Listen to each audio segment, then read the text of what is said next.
전도서 1장 1절부터 11절에 있는 말씀으로 큐티인 제목은 전도자의 말씀이라입니다. 전도서는 구약 성경에서 헛되다는 말을 많이 한다고 염세주의라는 오해를 받기도 했습니다. 전도서는 인생과 그 현실의 쓰라림을 말합니다. 하지만 전도서를 비극으로 읽지 말고 인생살이 가운데 하나님이 주시는 것보다는 세상이 주는 것을 선택하는 사람에게 주는 경고의 말씀으로 읽어야 합니다. 세상살이에 비판적인 목소리를 내기도 하지만 세상살이의 현실에 대안을 제시하는 것이 전도서이기도 합니다. 인생을 어떻게 살 것인가라는 질문 앞에서 인간의 한계를 토로하는 말씀입니다. 인간의 무한한 가능성을 예찬하는 지혜의 제동을 걸고 잠언의 지혜의 대안을 제시하는 지혜 말입니다. 하나님을 떠난 인간의 수고란 덧없습니다. 그래서 인간의 한계를 감추지 않고 인간에 대한 절망도 숨기지 않고 드러냅니다. 오늘이라는 시간에 매여 사는 우리에게 인생이란 무엇인가를 캐묻는 질문을 던집니다. 첫째로 모든 것이 헛되도다입니다. 1절입니다. 다윗의 아들 예루살렘 왕 전도자의 말씀이라.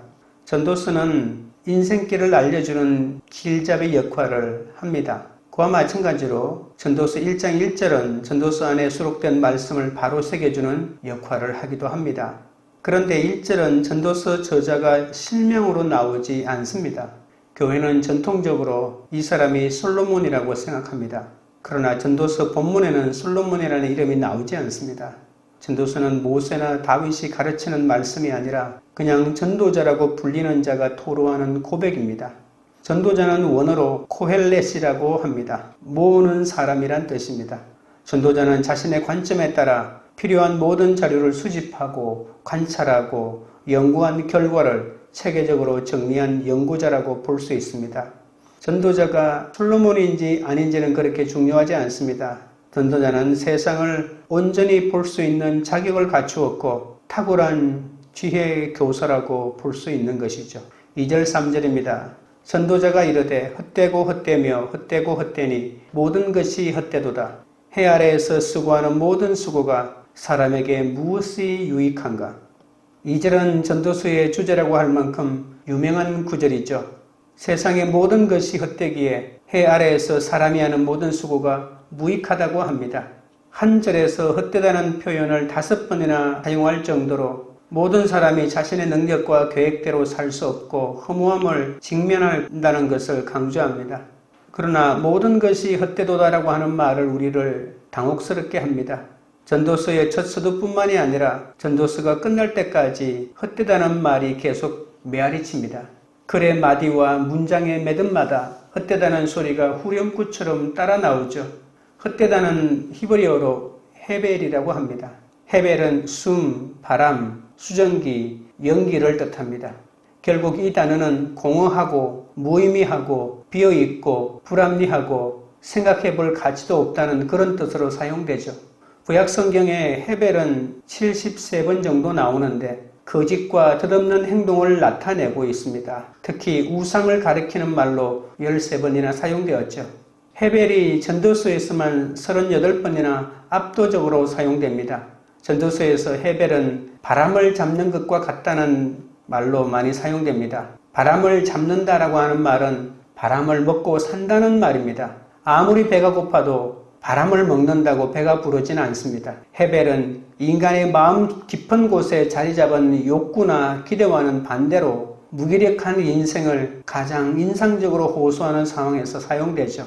일종의 신기루처럼 인간의 노력이나 희망과 계획이 궁핍하고 고통스러운 인생살이에서 금방 사라지는 헛상이라는 그런 뜻입니다.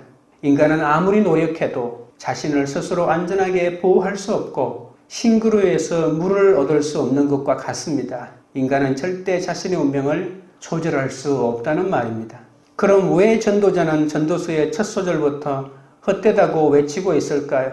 전도자가 모든 것이 헛되다고 말하는 이유는 해 아래에서 수고하는 모든 수고가 아무 유익이 없기 때문이라고 합니다. 전도자는 해 아래에서 땀 흘리는 수고가 사람에게 무슨 유익이 있는가라고 질문하는 것이죠. 유익이라고 하는 말의 의미는 장사하여 남긴 이익을 말합니다. 땀 흘리며 애쓴 수고의 대가로 얻는 순이익이 어떤 것이냐라고 하는 것이죠.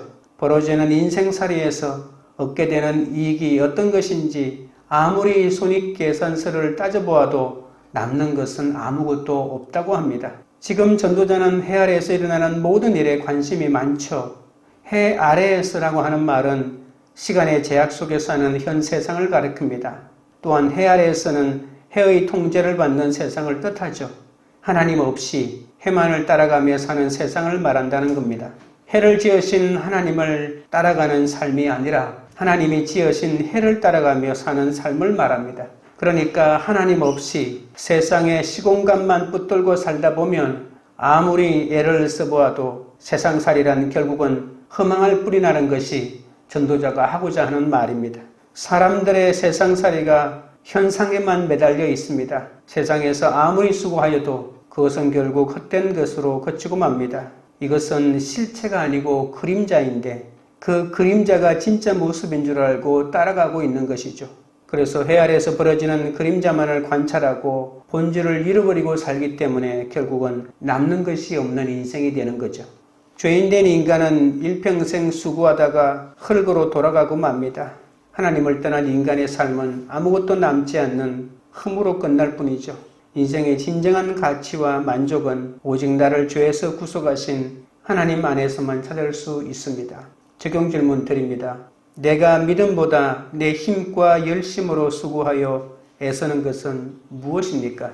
둘째는 만물이 피곤함입니다. 4절부터 7절입니다. 한 세대는 가고 한 세대는 오되 땅은 영원히 있도다.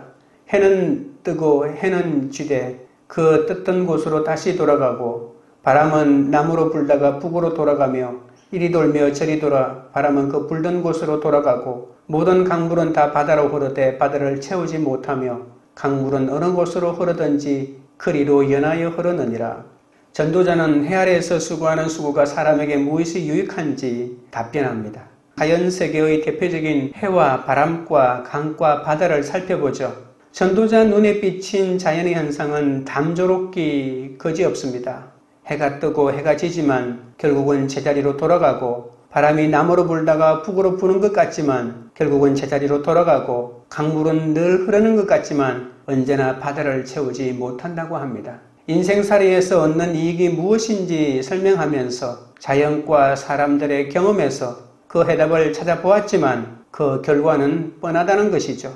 사람들은 우주에서 끊임없이 일어나는 운동이 무엇인가를 성취하고 있다고 생각합니다. 그러나 결코 그렇지 않다고 합니다. 끝없는 자연의 운동에도 불구하고 모든 세상은 영원히 그대로 남아있다는 것이죠. 세상의 모습은 늘 되풀이되고 새로울 게 없습니다. 세상만 그런 것이 아니라 모든 만물이 다 마찬가지입니다. 우주가 부지런히 움직인다고 해도 우주는 창조에서 소멸에 이르기까지 인생과는 아무 상관없이 그냥 했던 일을 반복할 뿐입니다. 그러나 전도자는 자연계의 변하지 않는 모습이 헛된 것이라고 말하지는 않습니다. 왜냐하면 이것은 자연계의 순환이기 때문입니다.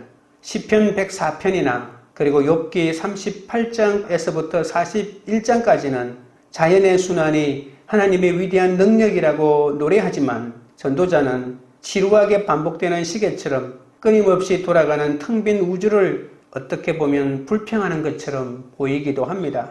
전도자는 모든 피조물을 운영하는 이 전체적인 계획보다는 우주의 개별적인 하나하나의 요소로만 보고 있는 것이죠.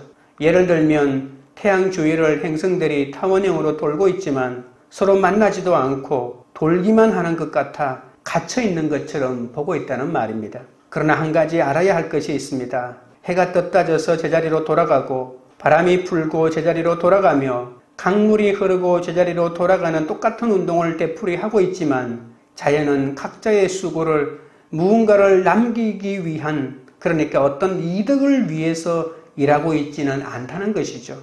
왜 해 아래 새 것이 없다는 말을 자연의 이치를 벗어나서 새로운 이득을 남길 수 없다는 말이지 자연계의 순환 자체를 부정하는 말은 아니라는 겁니다. 자연은 이득을 구하지 않는 순환의 수고를 할 뿐입니다. 그런데 인간은 빈손으로 왔다가 빈손으로 다시 돌아가면서도 인생살이에서 무언가 이득을 남기려고 발부둥을 치고 있으니 이 모든 수고는 헛된 것이라고 말하는 것이죠. 인간은 지속적인 자연에 비하면 짧은 인생을 삽니다. 해는 매일 뜨고 지고 바람도 같은 일을 반복합니다. 비에서 바다로 이어지는 물의 순환도 계속됩니다. 인생은 이보다 짧지만 자연을 아무리 보고 이용해도 만족함이 없는 인간의 삶의 현실을 꼬집어서 말하고 있습니다. 8절입니다. 모든 만물이 피곤하다는 것을 사람이 말로 다 할 수는 없나니 눈은 보아도 족함이 없고 귀는 들어도 가득 차지 아니하도다. 만물이 다 지쳐 있음을 사람이 말로 다 나타낼 수 없다는 말은 모든 일이 다 지쳐 있다는 말이죠. 사람들이 진보를 외치지만 그때뿐 잠시 지나면 세상 만사는 언제나 제자리 걸음을 하고 있습니다. 정치 발전을 외치고 경제 성장을 부르짖고 과학기술의 혁신을 주장하지만 따지고 보면 이 세상에서 얻을 수 있는 새 것이란 어디에도 없다는 겁니다. 그 당시에 새 것처럼 보이지만 조금 시간이 지나면 그 기술은 이미 지나가 버린 기술이고 새로운 기술이 도입되는 것이죠. 그래서 세상 만사에서 얻을 이익이란 결국은 아무것도 없다는 말입니다. 하나님 없이 사는 인간은 끊임없이 욕망을 추구하지만 만족이 없어 지치고 피곤합니다.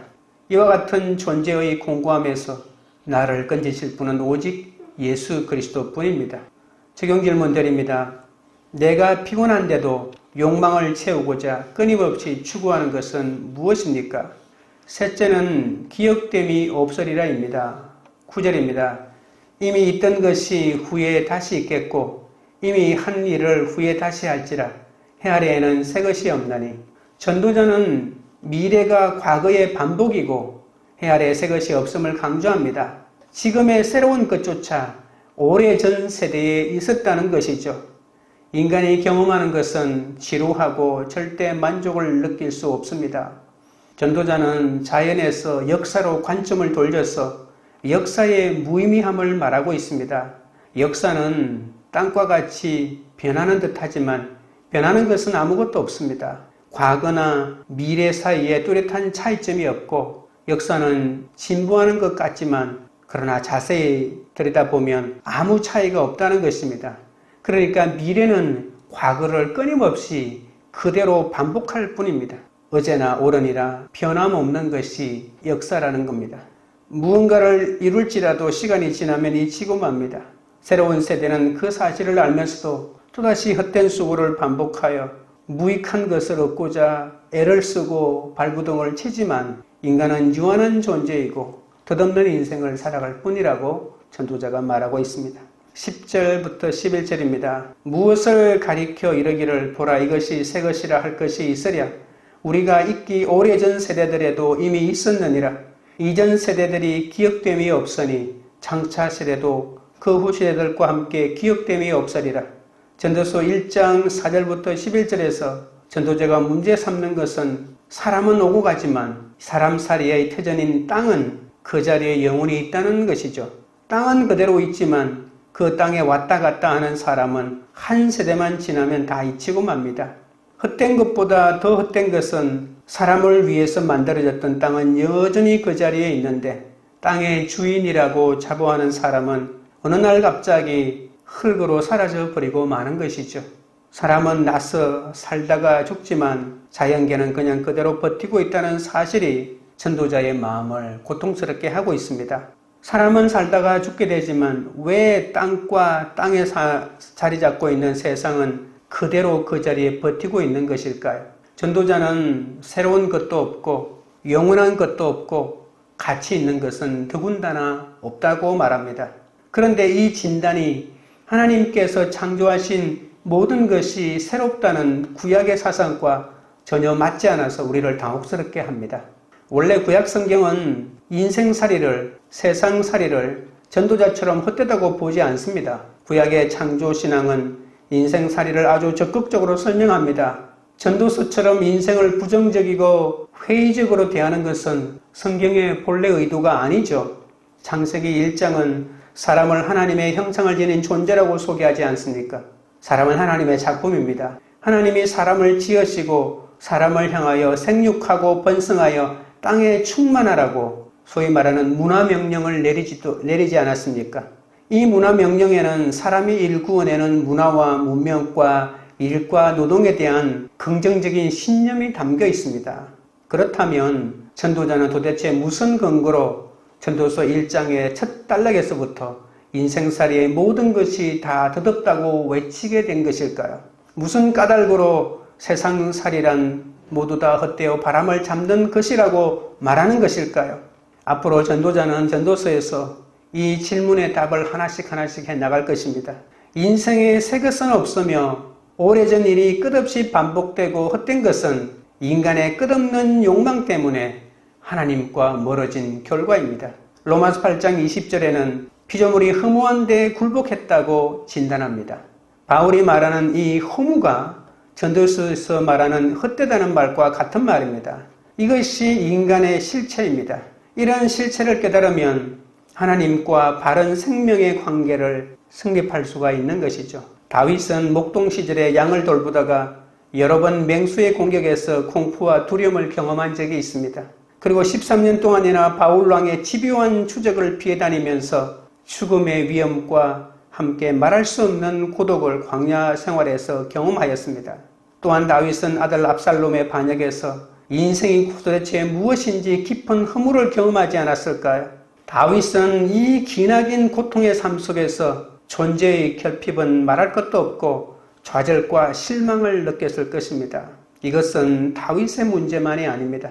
하나님과 멀어진 인류가 겪어야 할 숙명이기도 합니다. 그러나 다윗은 시편 23편 1절에서 말하고 있듯이 여호와가 나의 목자라는 사실을 깨달으면서 인생의 이 모든 허물을 극복할 수 있었던 것이죠. 하나님에게서 멀어진 인생의 허무와 인생의 두려움과 인생의 고독과 인생의 내적 갈등은 인간은 피할 수 없는 숙명이기도 하고 인간은 하나님을 만나기 전에는 어떠한 참된 위로와 안식도 누릴 수 없다는 항변이기도 합니다. 하나님은 인생의 모든 결핍과 허무함을 채워주시는 권한이 있습니다. 예수님은 이 세상의 결핍 속에 있던 힘든 자, 가난한 자, 소외된 자, 병든 자, 각종 힘든 자들을 찾아오셔서 위로자가 되어주시고 치료자가 되어주셨습니다. 희망이 없던 사람이 예수님으로 인해 죄의 용서함을 받고 새로운 삶을 살지 않았습니까? 그리스도 안에서 만물이 그 허무함을 극복하고 만물을 새롭게 하시는 하나님의 계획에 따라 새로운 삶을 살 수가 있는 것이죠. 세상의 기술은 새로울지라도 헛된 욕망을 추구하는 인간은 그대로입니다. 그러나 그리스도 안에서 구원을 위해 살아가는 자의 수고는 결코 헛되지 않을 것입니다. 그 거룩한 수고와 인내를 주님께서 알아주시고 열매로 보답해 주시기 때문입니다. 주경 질문 드립니다. 내 욕망에 사로잡혀 헛된 수고를 하고 있지는 않습니까? 이제 내가 거쳐야 할 덧없는 일은 무엇입니까? 기도드리겠습니다. 하나님 아버지, 죄인된 인간은 일평생 수고하다가 흙으로 돌아가고 하나님을 떠난 인간의 삶은 아무것도 남지 않는 흠으로 끝난다고 했습니다. 그동안 내 열심을 내고 하나님과 무관하게 애쓰고 수고한 모든 일을 용서하여 주시옵소서. 인생의 진정한 가치와 만족은 오직 나를 죄에서 구속하신 하나님 안에서만 찾는 삶을 살게 하여 주옵소서. 하나님 없이 사는 인간은 끊임없이 욕망을 추구하지만 만족이 없고 지치고 피곤한다고 했습니다. 내 욕망을 채우고 사람들의 인정을 받고자 헛된 수고를 멈추게 하여 주옵소서. 내 존재의 공고함에서 나를 건지신 분은 오직 예수 그리스도밖에 없음을 잊지 않고 돌아오게 하여 주옵소서. 세상의 기술은 새로울지라도 헛된 욕망을 추구하는 인간은 그대로라고 했습니다. 그리스도로 새 사람을 입고 영원한 하나님 나라를 섬기며 사는 우리가 되게 하여 주시옵소서. 그리스도 안에서 구원을 위해 살아가는 자의 수고는 절대로 헛되지 않다고 했사오니 영혼을 살리기 위한 거룩한 수고와 인내하는 삶을 살아감으로 이 허무한 인생을 하나님의 은혜로 이겨내게 하여 주시옵소서. 광교우리들 교회가 내 믿음보다 내 힘과 열심으로 수고하여 애쓰지 않는 공동체가 되게 하옵소서. 각자가 매일 피곤한 일상을 보내고 있는데도 욕망을 채우고자 끊임없이 추구하는 그 모든 것을 내려놓게 하옵소서. 욕심에 사로잡혀 헛된 수고를 하지 않고 덧없는 그 일을 그치고 오직 예수 그리스도로 돌아가는 그런 공동체가 되도록 역사하여 주시옵소서. 예수 그리스도 이름으로 기도드리옵나이다. 아멘.